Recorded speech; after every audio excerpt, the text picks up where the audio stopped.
Sure. Hey, good morning, Coach. Morning. Taylon Green, from the spring to now, where's he grown? Yeah, I think he's made tremendous strides. He did a really nice job in the summer on working on his technique of his drops, his sets, keeping his front shoulder where it needs to be.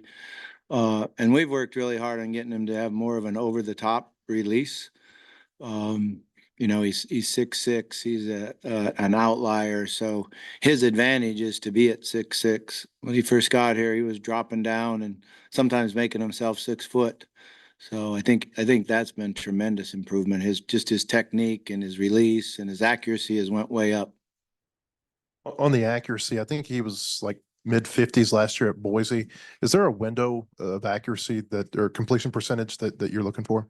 Yeah, there's so many things that go into completion percentage. You can't just judge a quarterback on that because it starts, all 11 guys being on the same page between your pass protection, with your offensive line, between your pass protection and routes with your running backs and tight ends, and then the precision of your receivers with routes. So, I never really, anytime I recruit somebody, I really don't look at the completion percentage. I'm looking at, how they throw the ball, how they compete, what their decision making is, as opposed to staying away from percentages.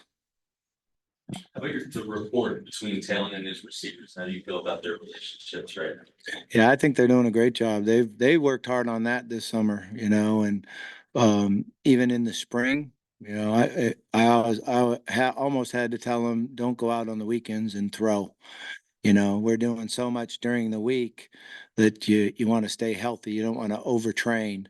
And they were wanting to go out Saturdays and Sundays. We cut it back to just Sunday.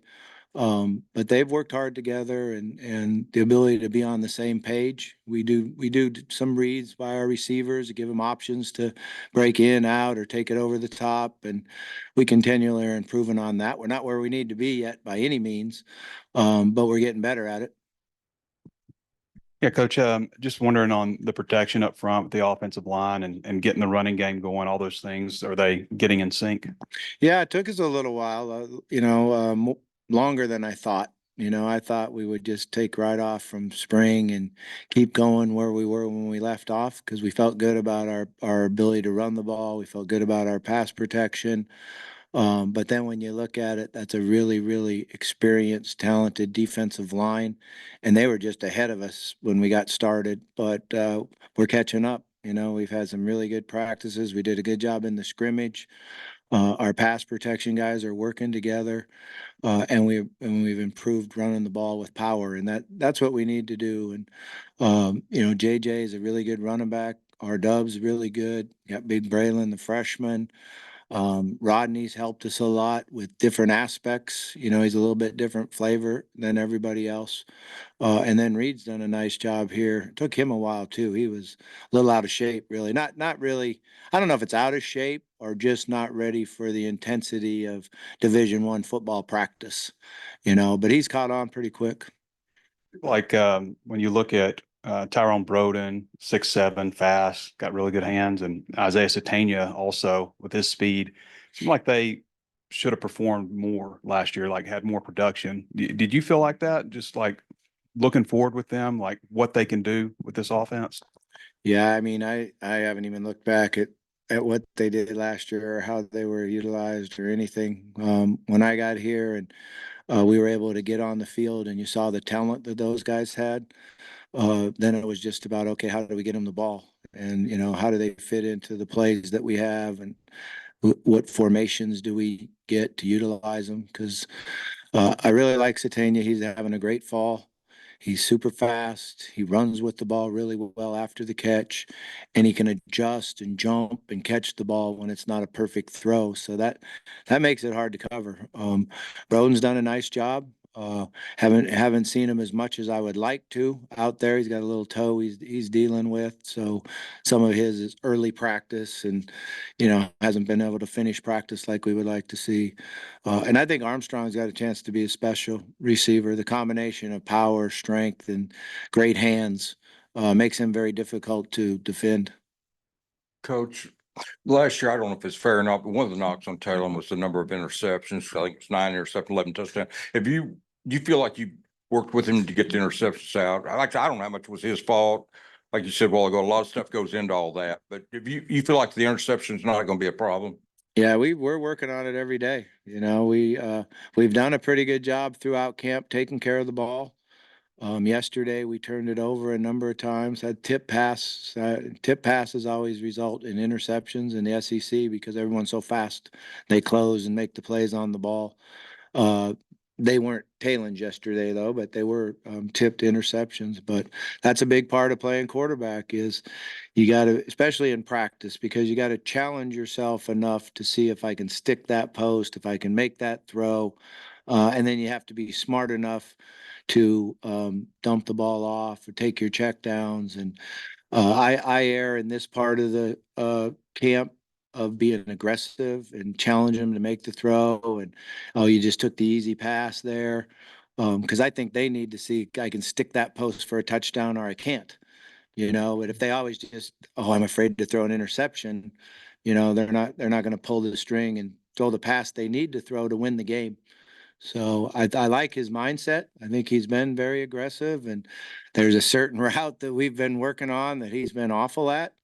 And when I asked him to, hey, give me a list of plays that you would like to run in practice tomorrow, that was the number one play on the list, which was great to see because he wasn't shying away from it. He was aggressively trying to attack it so he could make the throw for a touchdown.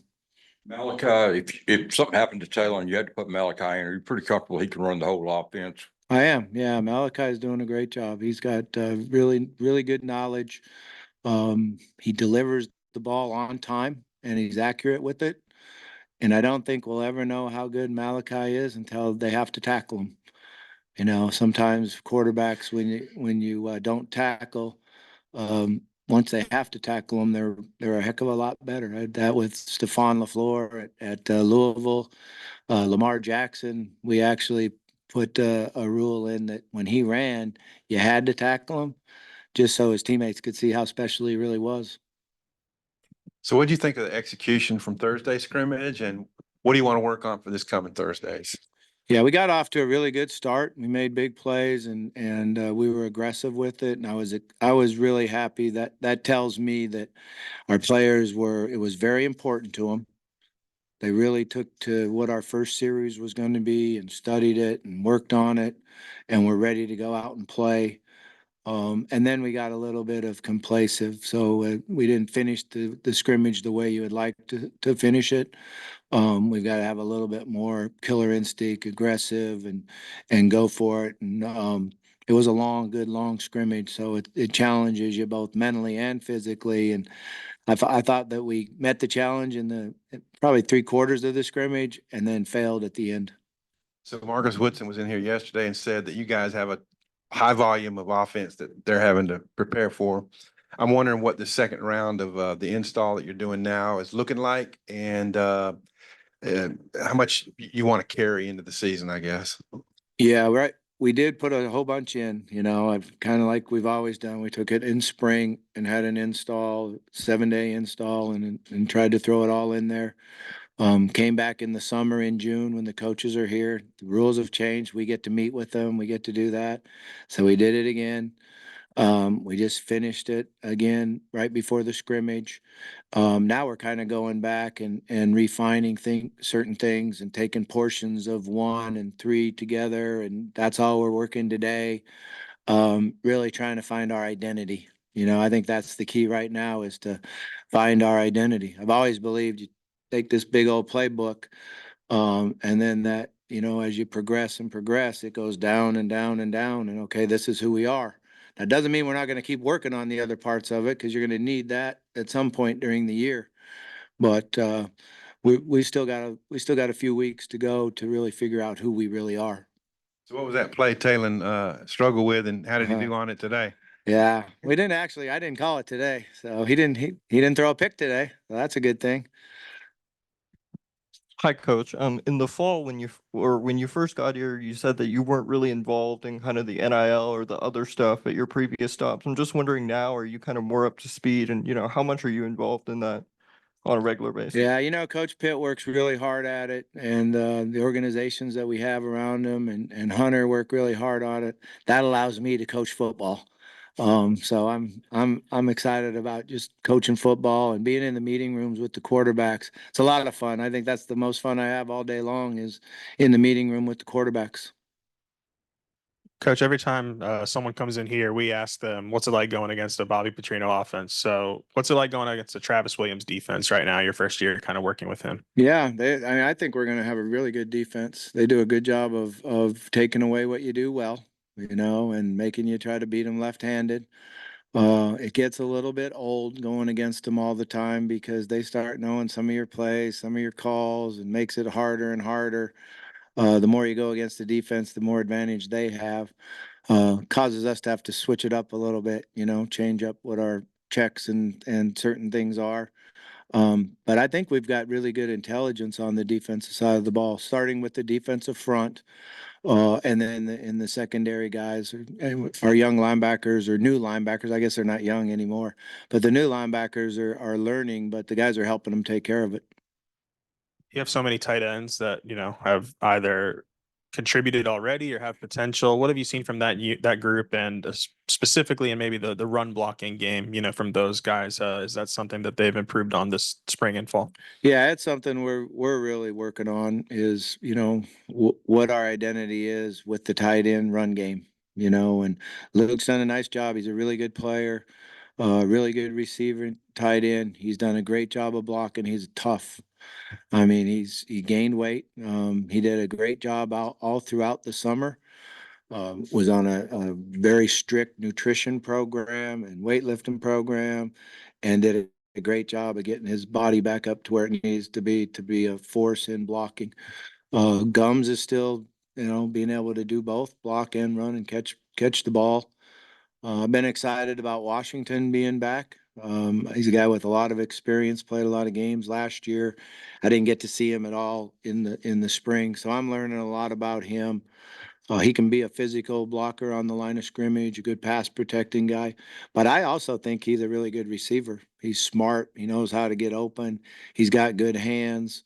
Him and the quarterbacks are trying to get a little, you know, togetherness to know each other. So we're still a little far from that. Um, I'm missing one. 81 Paskey is getting better and better. You know, it's all new to him. And when he came in spring, I don't think he was really ready for this intensity. But he has really picked it up, and he understands what he needs to do and how you go about your business in the meeting room and on the practice field. And I think he's got a bright future ahead of him. We just got to get it quicker, get him coming out of him quicker. Going back to Malachi, both Taylor Green and Coach Pittman have talked about his receptiveness. I guess where have you seen him grow the most since the spring, and how receptive has he been to your coaching? Yeah, Malachi is really coachable and extremely intelligent. You know, he picks things up quickly.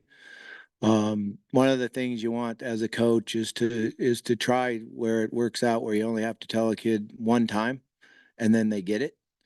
Malachi's that guy. You usually only have to tell him one time, and then he can carry it over to the next day, or he can carry over what you coached him to 3 days from now and do it that way. And it's a lot of fun when you get a young man like that who can pick things up and adjust and be coachable like that. He knows the offense well, and his timing. I think he's still learning himself as far as, you know, what throws I can and can't make. And that resulted in a few picks yesterday. But you have to do that as a quarterback. And like I said, his ability to run and scramble and keep his eyes downfield is very good. And then looking at Carmona on the offensive line, just how much of a leader has he been there, and how big of a benefit has he been since he's come in? I think the thing that really jumped out to all of us was when we first got started in the second semester, and you got Talon and Carmona coming in, is how quickly they said, "Hey, look, I'm here to take charge and tell me what to do." Being a great leader as a player, you first have to be a great follower of the coaching staff, what Coach Pitt wants.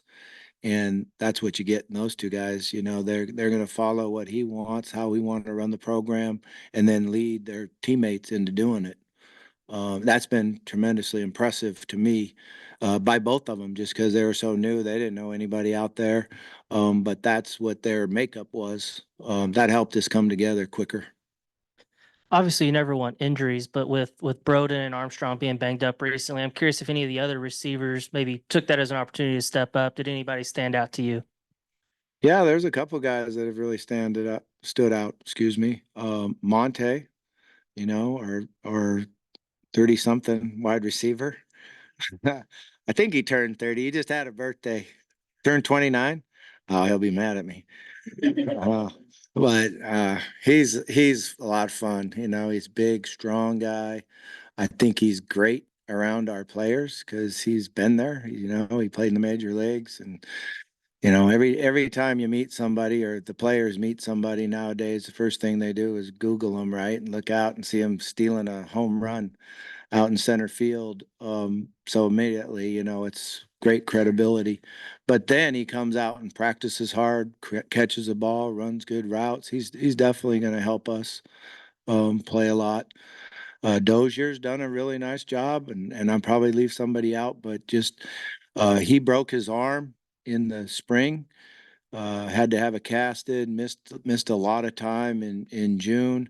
And it's been great to have him back out. It's a big body with great hands, that understands the game of football and can make plays for us. Tesla has taken that as an opportunity to get more action, and I'm still learning Tesla a little bit, inside, outside. What are his best things? What does he do well? How do we get him on the matchups? And he's been impressive to me also.